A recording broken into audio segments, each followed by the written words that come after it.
Andhra Pradesh deputy CM Pawan Kalyan చిన్న కుమారుడు mark Shankar Singapore స్కూల్లో జరిగిన అగ్ని ప్రమాదంలో గాయపడిన విషయం తెలిసిందే.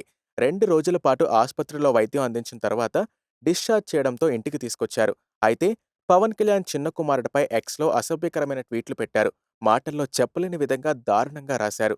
అయితే దీనిపై ఫిర్యాదు రావడంతో ప్రత్తిపాటి పోలీస్ స్టేషన్లో కేసు నమోదు చేశామని గుంటూరు ఎస్పీ సతీష్ కుమార్ తెలిపారు. ఆ అసభ్యకరమైన వ్యాఖ్యలు చేసిన వారిని త్వరలో అరెస్ట్ చేస్తామని, ఇదే అంశంపై విజయవాడలోనూ కేసు నమోదైనట్లు చెప్పారు.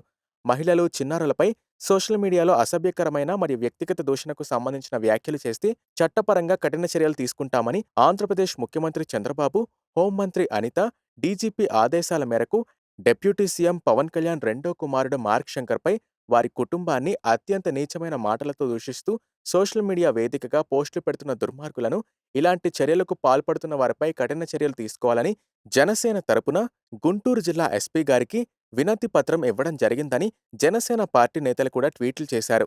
అంతేకాదు, ఒక జనసేన కార్యకర్త ఈ అసభ్యకరమైన ట్వీట్ అంశాన్ని హోంమంత్రి వంగలపూడి అనితకు ఫిర్యాదు చేశాడు. ఈ క్రమంలో గుంటూరు జిల్లాలో పోలీసులు కేసు నమోదు చేశారు. మరోవైపు పవన్ కళ్యాణ్ చిన్న కుమారుడు మార్క్ శంకర్ ఆరోగ్యంపై మెగాస్టార్ చిరంజీవి కూడా ట్వీట్ చేశారు. మా బిడ్డ మార్క్ శంకర్ ఇంటికొచ్చేశాడు. అయితే ఇంకా కోలుకోవాలి. మా కులదైవమైన ఆంజనేయ స్వామి దయతో త్వరలోనే పూర్తి ఆరోగ్యంతో మళ్లీ మామూలుగా ఎప్పటిలానే ఉంటాడు. రేపు హనుమాన్ జయంతి. ఆ స్వామి ఓ పెద్ద ప్రమాదం నుంచి, ఓ విషాదం నుంచి ఆ పసిబిడ్డను కాపాడి మాకు అండగా నిలిచాడు. ఈ సందర్భంలో ఆయా ఊళ్లల్లో, ఆయా ప్రాంతాల్లో మార్క్ శంకర్ కోలుకోవాలని ప్రతొక్కరూ మా కుటుంబానికి అండగా నిలబడి మా బిడ్డ కోసం ప్రార్థనలు చేస్తున్నారు. ఆశీస్సులు కూడా అందజేస్తున్నారు. నా తరపున, తమ్ముడు కళ్యాణ్ బాబు తరపున, మా కుటుంబం యావత్ మంది తరపున మీ అందరికీ ధన్యవాదాలు తెలియజేస్తున్నాను అని రాసుకొచ్చారు.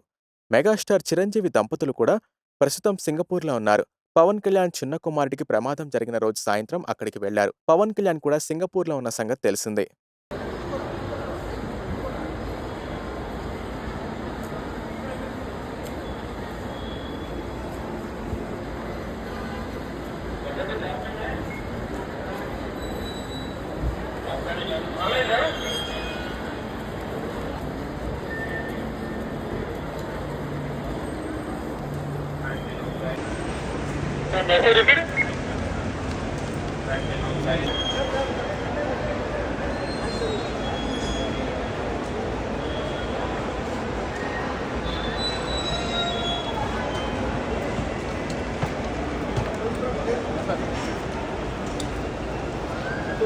సరే ఇక్కడ డిపార్ట్మెంట్ ఉన్నా